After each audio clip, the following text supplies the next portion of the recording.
Welcome back guys to another crazy Diablo 4 build. Who actually thought that Thorns cannot crit? Well, there's a completely crazy way how to make them crit, and that is done with a class that actually doesn't have to do anything with Thorns, with the Rogue.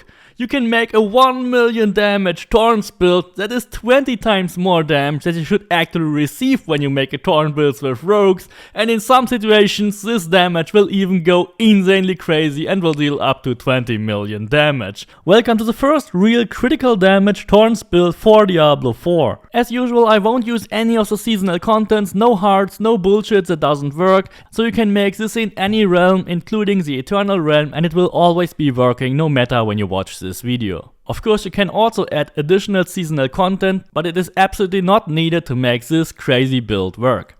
Letting enemies hit you on purpose makes you a lot more squishy, and it is a bit dangerous in high level nightmare dungeons, but when it comes to overworld play, this is likely the fastest possible build that clears every content in the most efficient way, since every normal enemy will just delete itself and you only have to focus on the elites.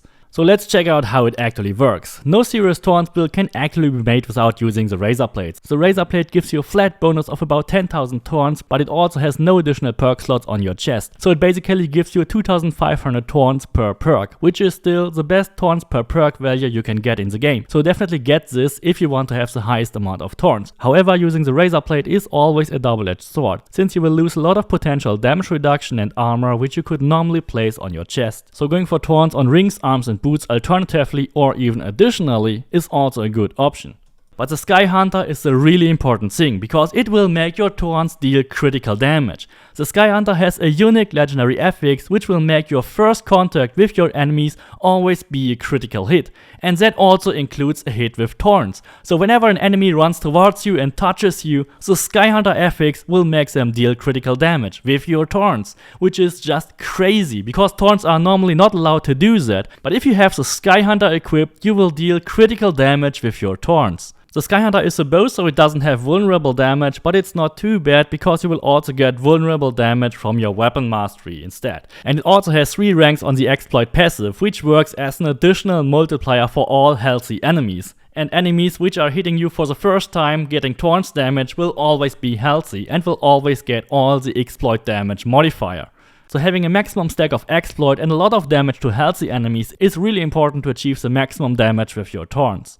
But that alone will only give you around 200,000 damage with your Thorns. The only way to further increase your damage is using the Penitent Greaves, because the Penitent Greaves will allow you to chill all surrounding enemies, which actually has the effect that any enemy that comes close to you will also get chilled before he touches your Thorns.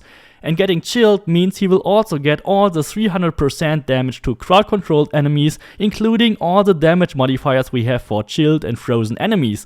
So using the frostbite aspect here again was an absolute no-brainer, because it will multiply all your critical damage by 30% for all your chilled and frozen enemies, and you don't have to use any grenades for it to work. You will always get this damage, and together with all the other multipliers for your frozen and chilled enemies, you will get an insane amount of damage. Whenever you multiply a single damage bucket with a factor, it is like you multiply your whole damage with the same factor.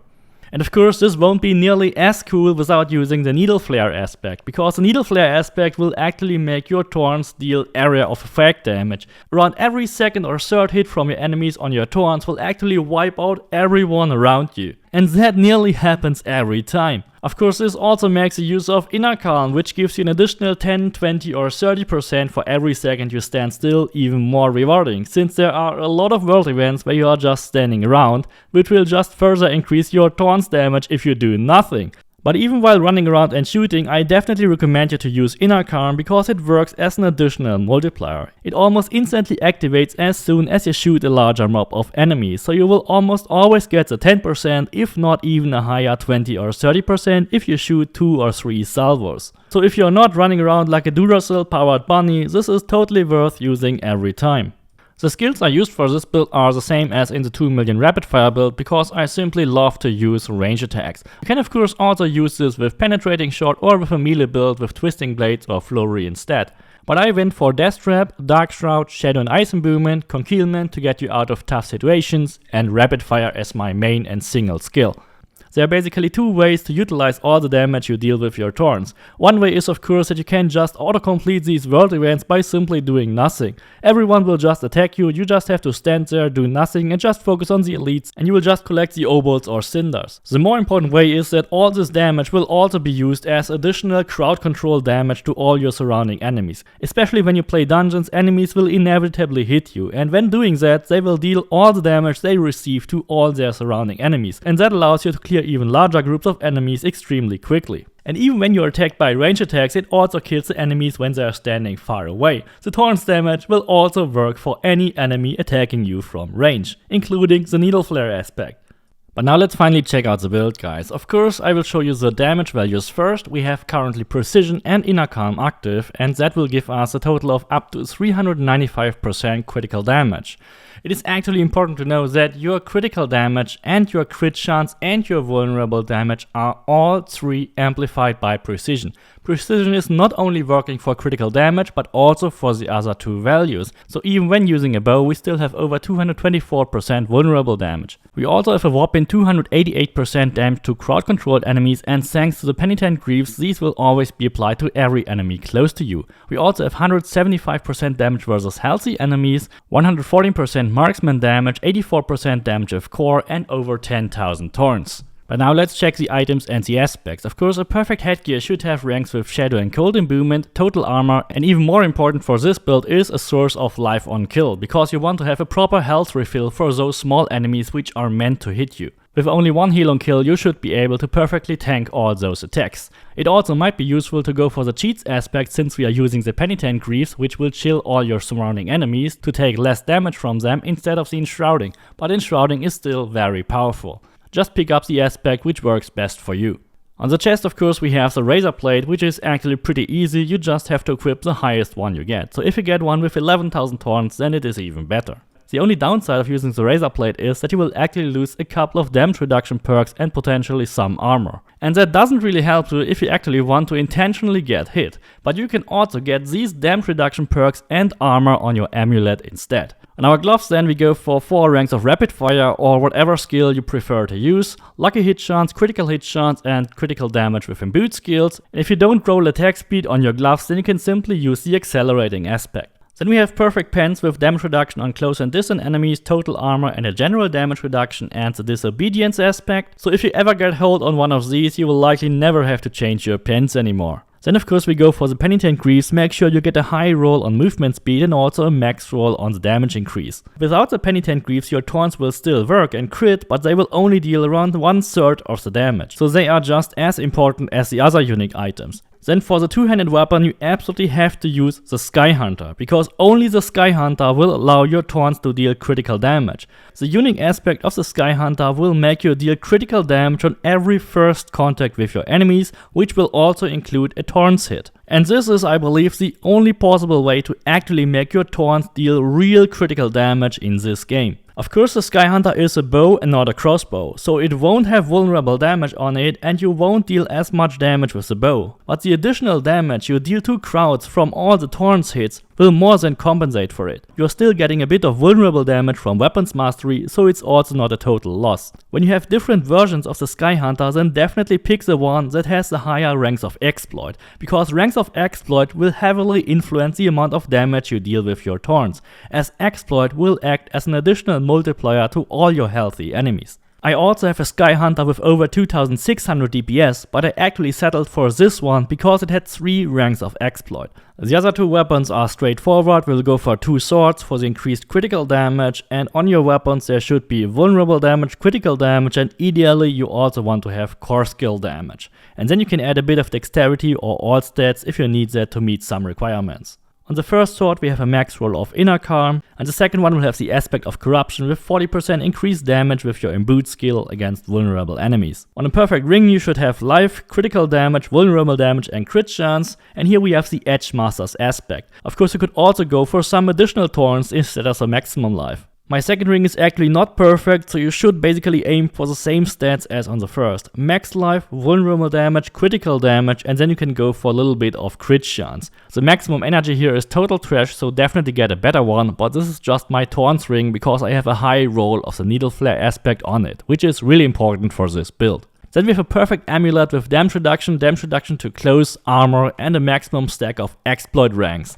This amulet is perfect for playing with Thorns since we lose a lot of the damage reduction from our chest, so we have it here, and we also have a maximum stack of exploit which will work really well for all those healthy enemies which get in contact with your Thorns for the first time. And then we have the insane frostbite aspect which will greatly increase our damage to all frozen enemies. For the specialization we will go for preparation again because that allows us to use our death trap more often, and death trap can be used to reset our imbuements, especially the cold imbuement. According to your feedback from my last video, I decided to change the skill tree a bit, so we will go for forceful arrow for our basic attack because it is also able to make enemies vulnerable, but it only needs 2 points to do that instead of puncture which needs 3. Then of course we'll go for a maximum stack on rapid fire and enhanced rapid fire and improved rapid fire. I still don't recommend to go for advanced rapid fire as it looks like it may either just multiply your base crit damage or be an additive bonus instead of a real multiplicator. With a low level character it actually showed real results that it does what it says, multiplying your crit chance by 30%, but on max level you barely see a difference,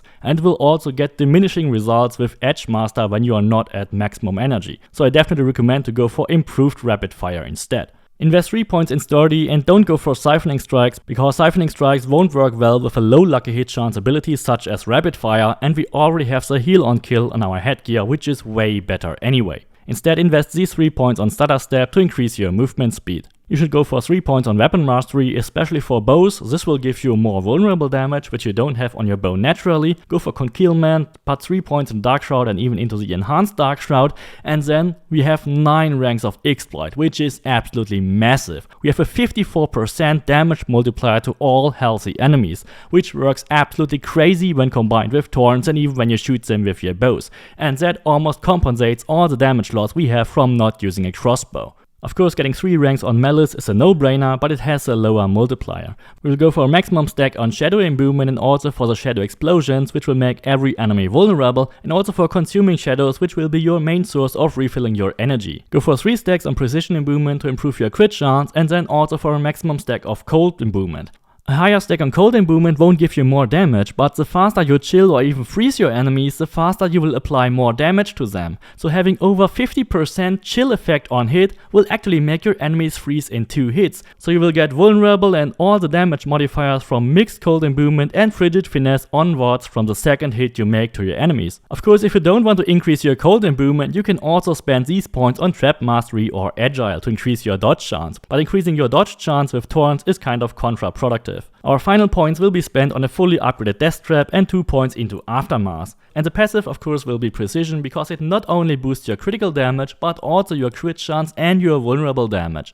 I've also changed the Paragon layout a bit to get the most damage out of our Thorns. We will still go for the Ranger glyph in our starter board, but I removed these 3 dexterity nodes to spend them elsewhere. The second board is still the Sheepshot board, and we will add the control glyph to get all the crowd control damage, and we will grab all the 3 crowd control damage nodes, which gives 30% crowd control damage each, and on the right side we will also grab the damage to healthy enemies, which will greatly increase our damage with Thorns. After this you should attach the exploit weakness board to the left and put the combat glyph in the center. You should go for 87% critical damage and actually save the last 2 points in this position. Of course, don't forget to grab the vulnerable damage nodes on these 2 positions, and then we will go for the Cunning Stratagem board, where we will put the exploit glyph in the center. You can of course also put the exploit glyph in an earlier board if you are just starting on getting Paragon points. Also grab the core damage nodes, but don't go for the additional 2 nodes at the top. Instead you should place all the points we have saved so far into the damage to healthy enemies node in the no witness board. Get all the surrounding nodes to max out the damage to healthy enemies and also get the critical damage one. The no witness board is really powerful as it also has a 20% damage glyph, which can be amplified to be 45% if you put the efficiency glyph in the center of this board.